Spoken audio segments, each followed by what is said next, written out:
All right, folks, welcome to today's episode of Alabama Barbecue Reviews. Today we are in Anniston, Alabama. This is a fan request. We've got a guy that's been screaming at us since day one. Got to get over here and try this place. Got to get over here and try this place. Well, this is Pak-a-Sak off of US Highway 78 in Anniston, Alabama. This is a gas station.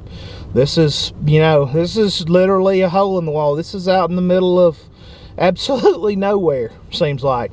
But those are the places you're looking for, folks. Those are the good places.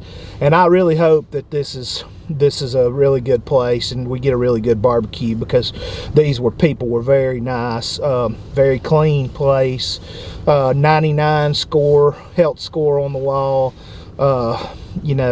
just very nice people.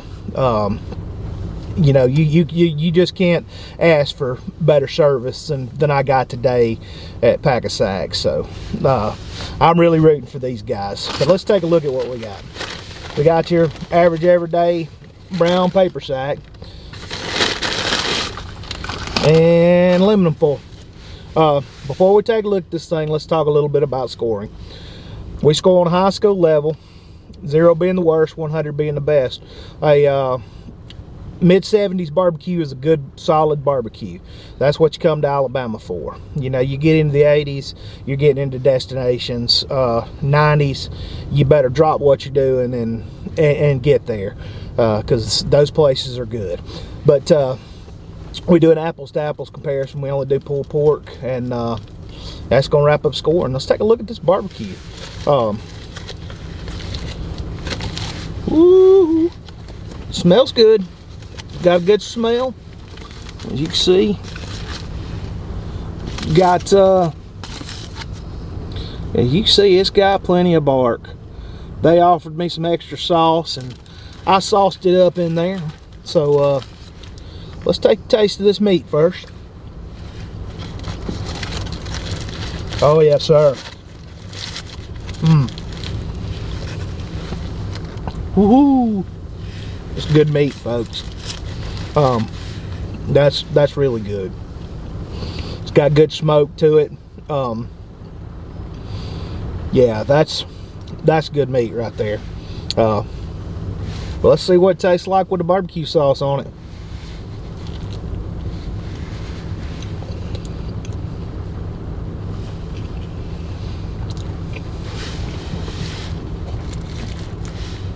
Oh man, oh man. There's a reason that guy kept on screaming, you need to get up there and try this place. There's definitely a reason, because this place is some count. That's a good barbecue right there. But let's take another bite. But the sauce has got some kick to it. It's not a sweet sauce. It's pretty thick. It's a pretty thick sauce, but man, it's got some kick to it, and it is good. It's a good sauce. That's a solid contender right there.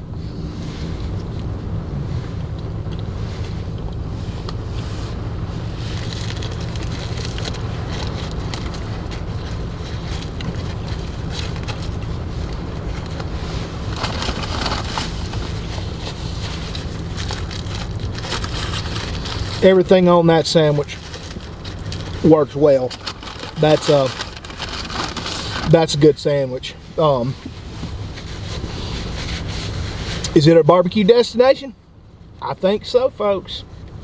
I think that might be a barbecue destination. You might want to come on, give these guys a try, especially if you're out road tripping on Saturday. And as I'm sitting here, some more of that heat off of that sauce is hitting me, so it's got a little bit of bite. So if you don't like a lot of bite, you're probably not going to like that sauce. But it's got some bite, but it's got some good flavor. I mean, it's about the perfect blend of smoky, and I mean that's what you want in a barbecue right there. As far excuse me, folks, sorry. As far as the score goes, I'm gonna give them an 88. I think that's an 88 barbecue. that's a good solid barbecue, good solid contender. If you're in the area, swing by here and get you a barbecue. If you're not in the area, drive on up here on one Saturday and get you a barbecue and give it a try, because this place is pretty good. So but that's gonna wrap up today's Alabama barbecue review. But once again, folks, we just thank y'all so much for everything you do, for all your feedback. None of this would be possible if it wasn't for you guys. We wouldn't know where Pak-a-Sak was at. You know, I mean, I would be left to look online, and you know, I'm at the mercy of Google. But here, I've got my people. They tell me where to go. And thank you guys. Thank you for everything. And keep those suggestions coming. Let us know where to go in your neighborhood, because we're coming. Thanks, guys. Worst fishing show ever.